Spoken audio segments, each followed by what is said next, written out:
வணக்கம். நான் உங்கள் ஹோமியோபதி மருத்துவர். அதாவது பயம் வந்து ஒரு வியாதிக்கு அடித்தளமாகவும் அமையுது. அது வந்து நிறைய கேசஸ் நாங்களும் பார்த்துட்ருக்கோம். ஆனால் அந்த நம்ம எங்கள் இதில் வந்து ஹோமியோபதியில் வந்து மென்டல் ப்ளஸ் ஃபிசிக்கல் ரெண்டையும் எடுத்து தான் நாங்கள் மருந்து கொடுப்போம்.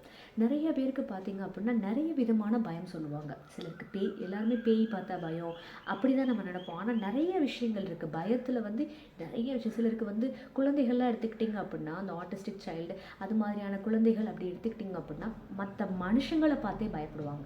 அதுக்குமே ஹோமியோபதியில் பெஸ்ட்டு மெடிசன்ஸ் இருக்குது. நாயை பார்த்தா பயப்படுவாங்க, பாம்பை மட்டும் பார்த்தா பயப்படுவாங்க. ஆனால் எல்லாருக்குமே அந்த பயம் இருக்குமானா இருக்காது. சிலருக்கு மட்டும்தான் ஒவ்வொரு இதுக்குமான பயங்கள் இருக்கும். இந்த ஒவ்வொரு விதமான பயம் போக்குறதுக்கும் ஹோமியோபதியில் அருமையான மருந்து இருக்குது. ஆனால் ஒவ்வொன்றுக்கும் வேறு வேறு மருந்து. அதனால் உங்கள் அருகாமையில் இருக்க ஹோமியோபதி டாக்டர்கிட்ட போய் கேட்டு உங்களோட பயத்தை ஃபஸ்ட்டு போக்கிக்கோங்க. நன்றி.